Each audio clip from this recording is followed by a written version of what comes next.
여기 계신 분들 중에 고민 없고 고통 없는 분들은 없으실 거예요. 지금 이렇게 저를 보면서 그래 너 무슨 얘기하니 한번 들어보자 이렇게 하면서 웃고 계시지만, 또 한편의 마음 한쪽에서는 그거 어떻게 되려나 저거 어떻게 되려나 하는 고민들, 이런 것들을 늘 안고 계실 텐데, 오늘 마리아의 이 루카복음을 통해서 살펴보면 우리의 어떤 이 고통과 고민의 과정을 어떻게 해소해 나가는가를 살펴볼 수 있는 것 같아요. 오늘 보면 이 마리아에게 가브리엘 천사가 찾아오는 내용이 나오고 있습니다. 예수님을 잉태하는 내용이죠. 여기서 보면 천사가 마리아에게 이렇게 이야기를 해요. 은총이 가득하니여 기뻐하여라, 주님께서 너와 함께 계신다 라고 이야기를 합니다. 마리아는 가브리엘 천사를 만나기 전까지는 아마도 주님께서, 하느님께서 나와 함께하고 계신다는 사실을 알고는 있었겠지만 그걸 명확하게 이렇게 깨닫는 삶을 살지는 못했을 것 같아요. 왜냐하면 우리도 똑같잖아요. 그냥 계시겠지, 항상 나와 함께 하시지 라는 생각을 가지고 살아가지만, 실질적으로 그분의 현존을 내가 느껴서 감탄하고 감동의 물결에 휩싸이지는 잘 않죠. 대부분의 경우는 그냥 머릿속으로만 알고 있습니다. 마리아도 아마 비슷하지 않았을까 싶어요. 그런데 마리아에게 있어서 결정적인 사건은 천사가 발현했다는 것이죠.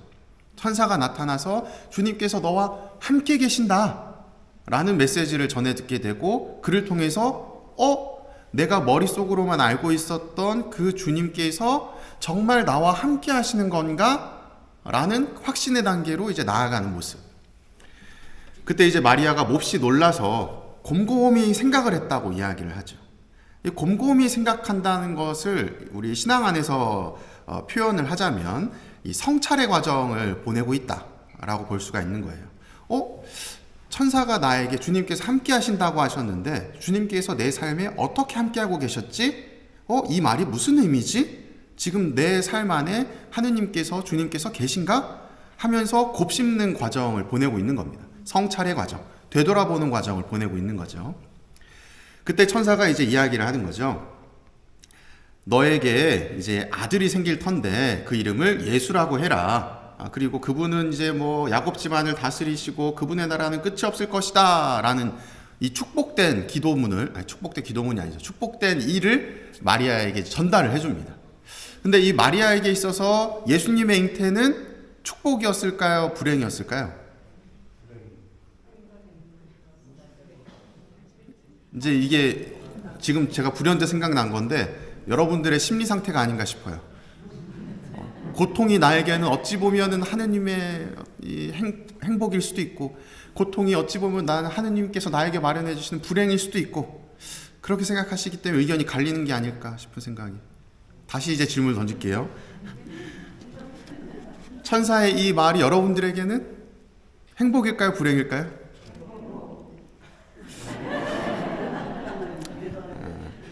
이 천사가 이야기하는 이 말은 마리아의 어떤 내면에서는 어떤 생각을 했을지는 잘 모르지만 외적으로 본다면 행복이 아니라 불행일 가능성이 더 높습니다. 왜냐하면 마리아가 이 천사를 마주했을 때의 나이가 대략 한 12살쯤이다 라고 이야기를 해요. 왜냐하면 그 당시에 이제 12살쯤이 되면 결혼을 했거든요. 정혼, 약혼을 해요.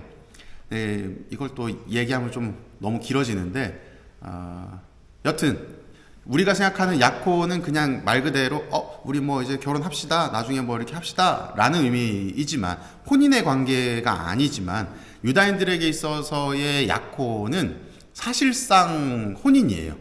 결혼의 책임을 서로가 지게 되는 그런 어떤 계약인 겁니다. 그러한 상황 속에서 갑자기 뜬금없이 자녀가 생겼다는 거잖아요. 근데 이 자녀가 생긴다는 게 너무 말도 안 되는 것 중에 하나가 뭐냐면, 약혼을 하고 나서 약 1년 동안은 남녀가 서로 이제 떨어져서 지낸다고 이야기를 해요. 이제 결혼할 준비를 하는 거겠죠. 그리고 이제 결혼할 때가 되면 남자가 여자의 집에 가서 여자를 이제 잠깐만요, 여기 애들이 있나요?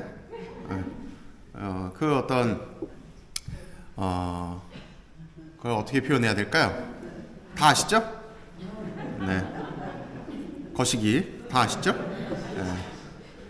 그거를 이제 확인을 해요. 부모님들 앞에서 확인을 하고 그 다음에 이 사람이 이제 그러하구나 라고 확인이 되면 이제 남편의 집으로 데리고 옵니다. 그게 이제 복음서에서 보면 뭐 열처녀의 비유 뭐라고 하는 거, 혼인잔치 뭐 이런 것들이 이제 이러한 상황 속에서 일어나는 거예요. 그러다 보니까 사실상 아이를 가졌다라는 것은 있을 수가 없는 일이고, 만약에 그러한 일이 일어난다면 이거는 이제 뭐 우리가 알고 있듯이 돌로 쳐 죽여도 되는 상황, 그리고 즉각적으로 파혼을 해도 되는 상황, 그러한 것이죠. 그 일이 마리아에게 생긴 거예요. 그러니 마리아는 이 심적으로 굉장한 불편함을 느끼지 않았을까 싶어요. 왜냐하면 이런 거죠. 뜬금없이 제가 뭐 누구랄까요? 우리 형제님한테, 형제님 뭐 우리 본당에 총회장직을 좀 맡아주시지요? 라고 제안을 했어. 그랬을 때 나는 지금 하기 싫고 내 상황이 어렵고 뭐 이러저러한데 제가 막 부탁을 하니까 이걸 해야 돼 말아야 돼 막 고민 속에 있는 거죠. 현실적으로는 하면 안 되는데 신부님이 제안하니까 이걸 해야 될까 말아야 될까? 이런 고민을 마리아가 하고 있는 겁니다. 천사가 와가지고 하느님의 아들이신 예수님을 잉태할 거다라고 이야기를 하는데, 그 잉태하는 것을 받아들이는 순간에 나는 굉장한 고통 속에 던져질 거라는 것을 알고 있는 거죠. 그러니 고통스러운 상황에 놓여 있다라고 표현할 수 있는 겁니다. 여러분들도 한번 생각을 해보세요. 여러분들의 그 고통스러운 상황들, 고민스러운 상황들, 그때를 한번 떠올려 보시기 바랍니다. 그래서 일단 마리아는 처음에 부정을 해요. 어떻게 부정을 하죠? 저는 남자를 알지 못하는데 어떻게 그런 일이 있을 수 있겠습니까? 하면서 그 일을 부정합니다. 밀어내는 것이죠. 인간적인 모습을 보이고 있는 것이죠. 그랬더니 천사가 이제 마리아에게 뭐 이러쿵 저러쿵 하면서 주변에 봐라, 엘리사벳 뭐 6달이 됐다, 너도 하느님의 성령으로 어쩌고 저쩌고 샬라샬라 해서 될 거다, 봐라 하니까 이게 정녕 하느님의 뜻이구나 라는 것을 주변 사람들을 보면서 깨닫게 되죠. 우리가 굳이 이 신앙생활 안에서 무언가를 깨닫는 과정이 꼭 내 내면 안에서만 일어난다는 생각은 버려야 돼요. 내 내면 안에서 갑자기 뭐 하느님의 음성이 들리면서 마리아야 내가 오늘 너를 번호를 7개인가 6개인가 7개인가 줄 테니 뭐 이러지 않는다는 것이죠. 주변 사람들의 모습, 물론 그 주변 사람들이 하느님을 느끼고 깨닫는 모습을 통해서 내가 느끼는 것도 있을 수 있지만, 주변 사람은 하느님의 이끄심을 인지하지 못해요. 그냥 살아가. 근데 그냥 살아가는 그 모습을 통해서 내가 느낄 수도 있다는 거예요.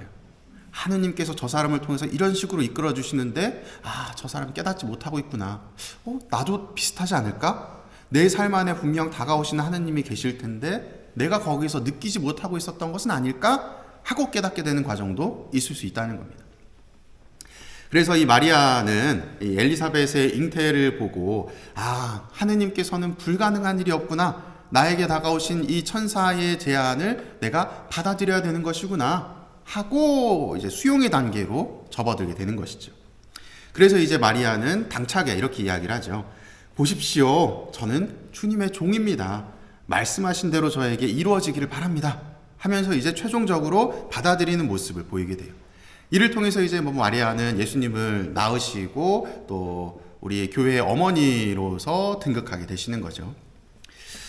이 모습을 쭉 보면서 제가 아까 말씀드렸잖아요. 우리 삶 안에서 고통을 어떻게 대응해야 되는가, 우리는 어떤 식으로 이 고통을 받아들여야 되는가를 이제 이야기하겠다 말씀을 드렸는데, 오늘 이 루카복음의 전반적인 내용 전체에서 딱 제 눈에 걸린 게 있어요. 이게 뭐냐면 어떻게 라는 말입니다. 어떻게. 이게 어디 나오냐면, 저는 남자를 알지 못하는데 어떻게 그런 일이 있을 수 있습니까? 라는 마리아의 질문. 물론 복음서 안에서는 이제 제가 말씀드릴 내용의 의미는 아닐 거예요. 제가 이제 좀 뭐랄까 이렇게 살을 붙이고 제 나름대로 해석을 해서 여러분들에게 이제 말씀을 드리는 겁니다. 이 어떻게라는 말이 왜 마음에 와닿냐면, 사람이 우리가 사고를 하는 동물이잖아요. 우리는 항상 생각을 하죠. 무언가를 생각하고 또 예상하고 그 예상되는 결과에 대한 것을 내가 어떤 식으로 또 대응할까, 이런 것들을 준비하면서 살아가요. 그래서 우리는 한시도 이 머릿속에서 생각이 멈추질 않아요. 계속 생각을 합니다. 여러분들이 고통스러운 것들, 힘든 것들, 역경들, 이런 것들을 제가 딱 말씀드리는 순간에 바로 머릿속에서는 즉각적으로 그 고민이 탁 떠오르실 거예요. 그죠? 고민 없으신 분? 고민 없으신 분? 빨리 드세요. 고민 없으신 분? 고민 만들어 드릴게요. 없으세요?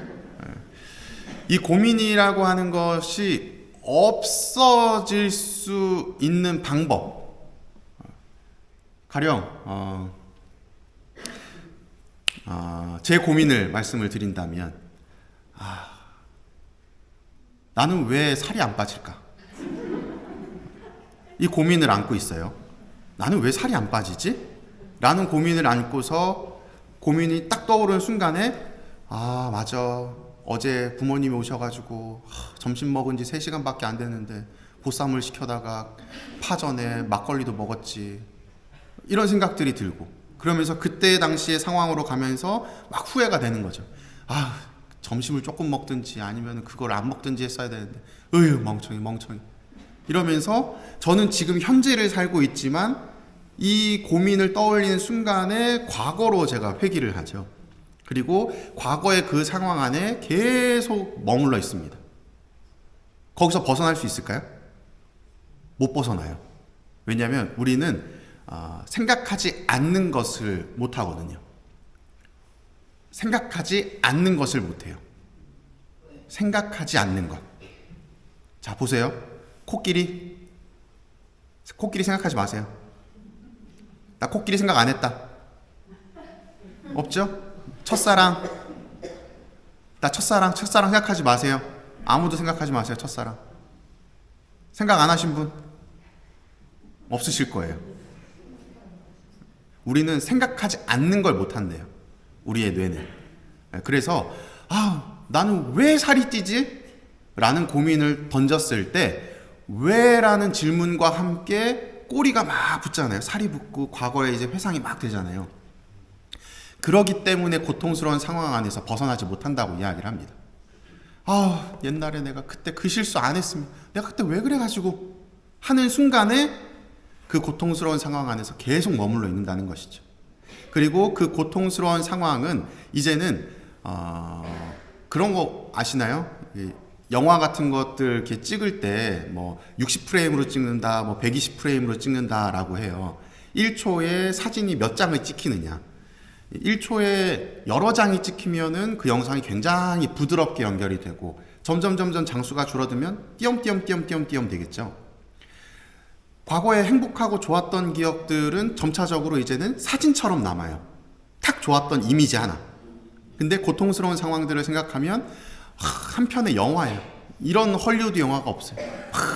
그 전개의 발단, 절정 막 쫙 흘러가요. 왜 그러느냐? 그 상황 안에 너무 몰입되어 있어서 머물러 있기 때문에 하나하나 그 숨소리부터 그 감정, 모든 것들이 뇌리에 박히는 겁니다. 그래서 고통스러운 상황은 잊혀지기가 어려운 거예요. 근데 이 고통스러운 상황을 딱 하나의 말로 바꾸어서 잊어버릴 수 있는 방법이 있대요. 우리가 이 후회되는 순간, 고통스러운 순간을 이야기할 때 내가 뭐 했지? 라고 말을 하냐면, 내가 왜 그랬지? 라고 이야기를 한대요. 내가 그때 왜 그래가지고 그러면서 후회 감정들이 몰려오는데, 여기서 왜라고 하는 단어를 뭘로 바꿔야 되느냐? 제가 아까 복음서에서 뭐가 걸렸다고 말씀드렸죠? 어떻게라는 말로 바꾸면 그게 해소가 된대요. 내가 살이 왜 쪘지가 아니라 살을 어떻게 하면 뺄 수 있지? 라는 거예요. 그러면 왜라는 질문은 과거에 머물지만 어떻게라는 질문은 미래에 머물게 되는 것이죠. 그러면서 그 상황에 계속 머물러 있으면서 그 숨소리, 감정, 그때의 상황을 점차적으로 뇌에 각인시키는 것이 아니라 이제는 그 어려움들을 해소할 수 있는 방법으로 진취적으로 뭔가를 변화시키고 나아가는 방향으로 바뀔 수 있다는 겁니다. 그래서 오늘 이 마리아의 복음을 통해서 제가 여러분들에게 이런 말씀을 드리고 싶었던 거예요. 힘들고 고통스러운 순간들을 떠올릴 때면 하느님께서는 왜 나한테 이런 것들을 주셨을까가 아니라 하느님께서 주신 이 고통과 어려움들 어떻게 하면 해소할 수 있을까? 라는 것을 생각해 보셨으면 좋겠어요. 그리고 그 이면에는 항상 그 기저에 그 밑에 깔려 있는 것은 무엇이냐? 제일 처음에 천사가 마리아에게 와서 인사했던 말, 은총이 가득하니여 기뻐하여라. 주님께서 누구와 함께 계시다? 너와 함께 계시다는 거예요. 언제나 우리와 함께 하시는 임마누엘 하느님. 내가 인지하지 못하고 깨닫고 있지 못하지만 언제든 함께 하시면서 나를 좋은 방향으로 이끌어 주시려고 부단히 노력하시는 그분이 우리와 함께 하신다는 것. 그리고 우리는 질문을 던져야 되는 것이죠. 어떻게 하면? 그리고 즉각적으로 대답을 해야겠죠. 저는 주님의 종입니다. 말씀하신 대로 저에게 이루어지기를 바랍니다. 라는 고백이 나올 수 있어야 됩니다. 물론 과정 자체가 그렇게 순탄하고 쉽지는 않겠지만 노력하는 과정 중에서 또 여러분들의 고통스러운 부분들이 많이 해소가 되실 거예요. 그러니 이렇게 이야기하는 저도 매일매일이 힘든 순간들도 있고 또 어떤 때는 그냥 무념무상 그냥 그런 거 뭐라 그러죠? 술에 술 탄 듯 물에 물 탄 듯인가요? 술에 물 탄 듯 물에 술 탄 듯 그냥 살아가는 날도 있지만 항상 잊지 말아야 되는 것, 하느님께서 우리와 함께 하신다는 것을 잊지 않으시고 기쁘게 신앙생활 해나가시면 좋겠습니다.